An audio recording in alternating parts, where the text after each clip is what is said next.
Телесабак. Саламатсыңарбы, сүйүктүү 2 класстын окуучулары?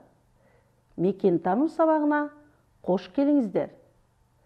Сабакка керектүү окуу куралыңарды алып, көңүлүңөрдү буруп, кунт коюп, телесабакка көңүл бургула. Балдар, сүрөттөн эмнелерди көрүп турасыңар? Булар эмнелер? Ооба, булар канаттуулар. Демек, бул канаттуулар кандай канаттуулар? Жакшылап ойлонгулачы. Демек, бүгүнкү сабакта үй жана жапайы канаттуулардын айырмасын жана жашоо өзгөчөлүктөрүн билебиз. Силер көрүп турган канаттууларды кандай кылып 2 топко бөлүүгө болот?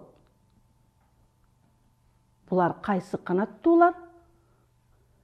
Тоок, өрдөк, үндүк, короз, каз, үй канаттуулары. Ал эми бул аккуу, бүркүт, күкүк, үкү, үпүп, булар жапайы канаттуулар. Демек, үй канаттууларга кайсы канаттуулар кирет экен? Ооба, тоок, короз, каз, үндүк, өрдөк.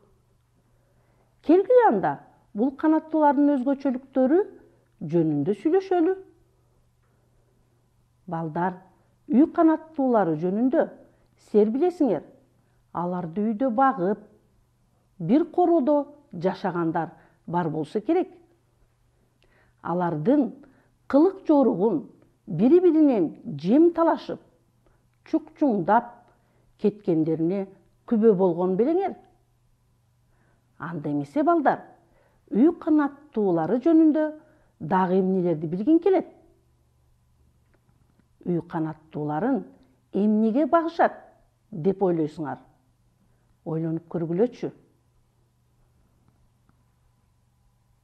Үй канаттуулардын эркегин короз дешет. Короз дайыма өзүн башчы катары сезет. Ал эми ургаачысын эмне дешет, билесиңерби? Мекиян. Мекиян бул үй канаттуулардын ургаачысы. Ал энелик милдетти аткарып, балапан басып чыгарат. Күрп деген сөздү уктуңар беле балдар? Аны кандай түшүнөсүңөр? Эгер билбесеңер, эстеп калгыла. Каз, тоок, үндүк, өрдөк көптөн бери жумуртка тууп, балапан чыгарууга даярданат. Алардын мүнөзү өзгөрүлүп, күркүлдөп калат. Күрп болгондо күркүлдөп, күрк, күрк деп эч жака кетпей, камкор энедей болгон үй канаттууларын күрп болуп калыптыр дешет. Бул күрп тоок менен үндүк. Булар эмне кылып жатышат? Булар өзүнүн жылуулугун жумурткаларга өткөрүп, жумуртка басып, балапан чыгарып жатышат. Тоок балапанын 20-21 күндөн кийин чыгарат. Ал эми үндүк тоокко караганда назик болушат. Алар балапандарын 28-30 күндө басып чыгарышат. Ал эми каз дагы жумурткасынан 28-30 күн басып балапан чыгарат. Өрдөк канча күндө балапан чыгарат деп ойлойсуң?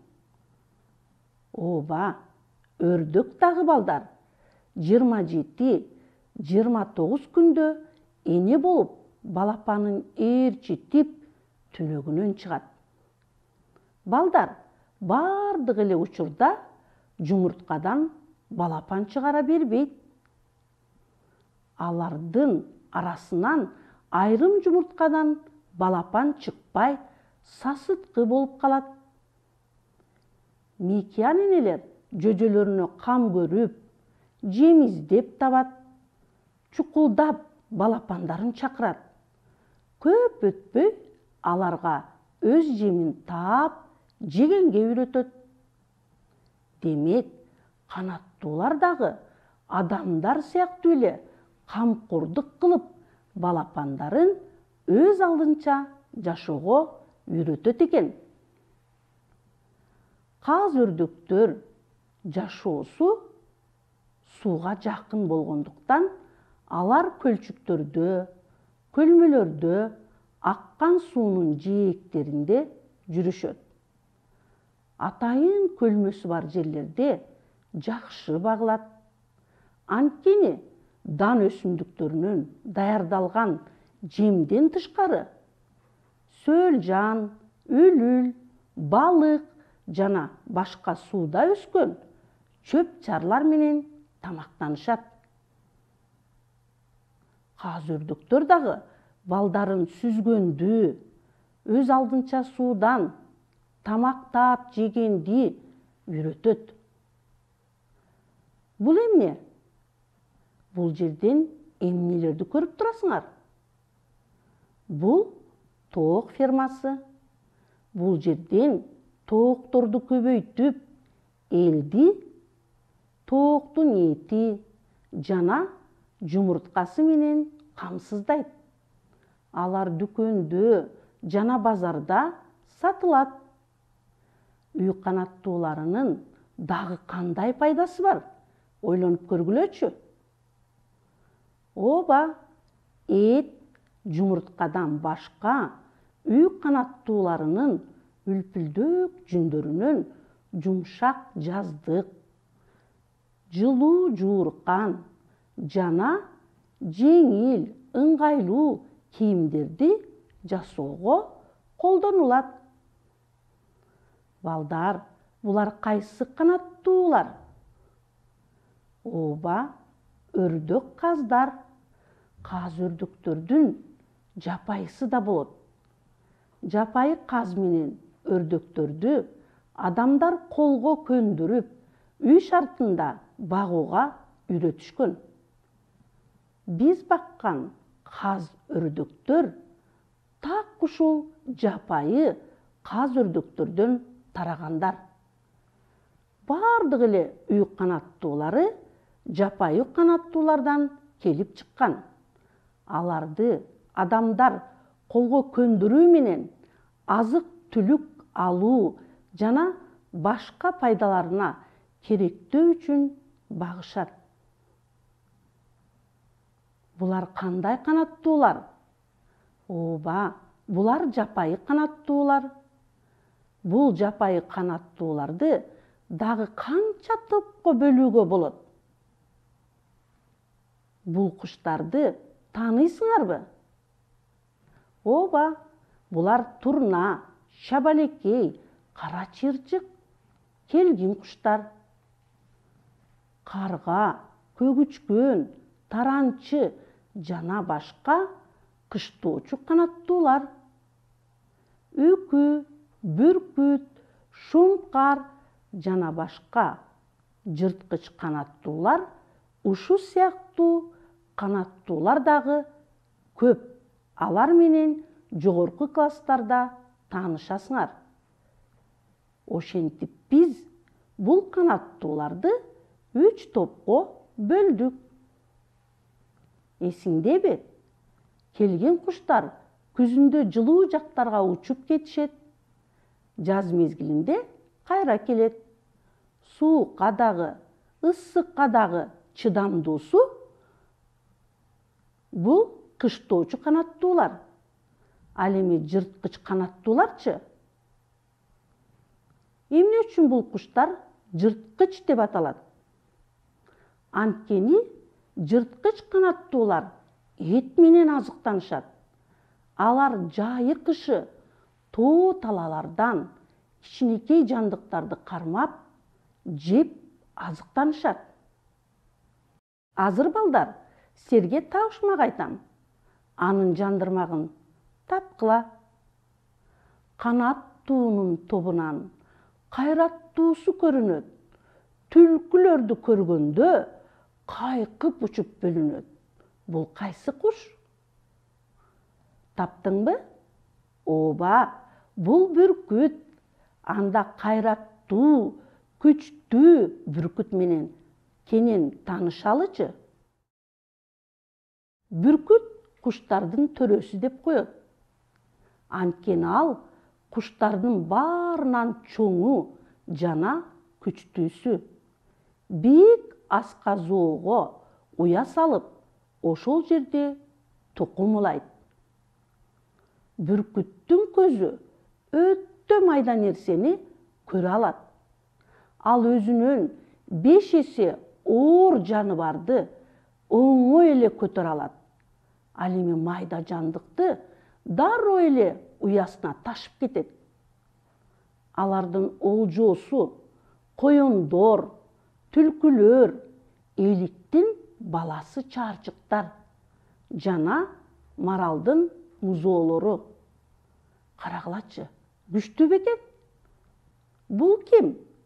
Ал эмне кылып жатат? Бул бүркүт таптаган адам. Аны мүнүшкөр деп коет. Эми балдар, табышмак айтайын, ошонун жолун тапкылачы. Кызыгып карап тургандай, канаты бар, калдайган, түнкүсүн уйку көрбөгөн, күндүзү учуп жүрбөгөн. Бул эмне балдар? Кайсы канаттуу? Ооба, үкү.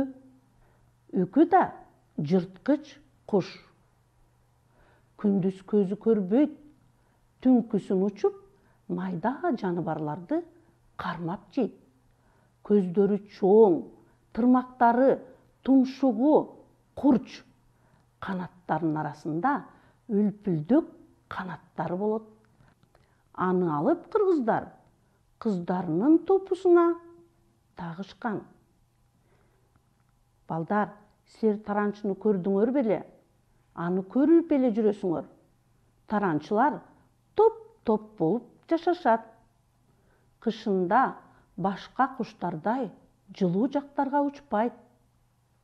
Ошондуктан ал кыштоочу канаттуу деп аталат. Таранчы адам жашаган жерде жашайт. Уясын үйдүн чатырына же талга салышат. Алардын коркунучтуу душманы мышык. Ал эми бул кайсы канаттуу? Муну кайдан көрдүңөр эле? Сулуу куш бекен? Акку сууда сүзүүчү канаттуулардын эң чоңу. Узун мойну суунун түбүнөн тамак аш табууга жардам берет. Акку өзүнүн көрктүүсү жана назиктиги менен жагымдуу. Акку дагы камкор эне. Балапандарын канатына катып, калкалап чоңойтот. Акку балдар биздин ысык көлүбүзгө келип кыштайт.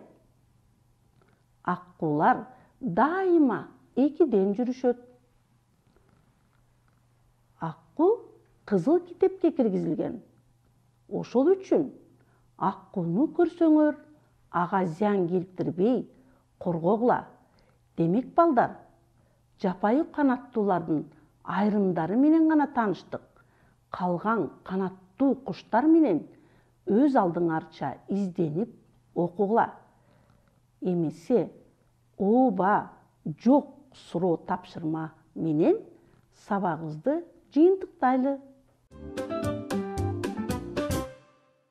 Бул жырткыч канаттуубу? Жок, анткени таранчы жырткыч эмес, кыштоочу канаттуу. Бул куш үй канаттуубу? Жок, үй канаттуу эмес. Силер көрүп турган жапайы канаттуубу? Ооба, бул үкү жапайы канаттуу жана жырткыч куш. Куру-куру курмач, тоокторго будай чач, куру-куру куурмач, эмгексизге аш буйрубас дегендей балдар, ата-энелериңерге кол кабыш кылып, үй жана жапайы канаттууларга камкордук менен мамиле жасоону унутпагыла. Анда бисе ушуну менен сабагымды аяктайм. Саламатта болгула.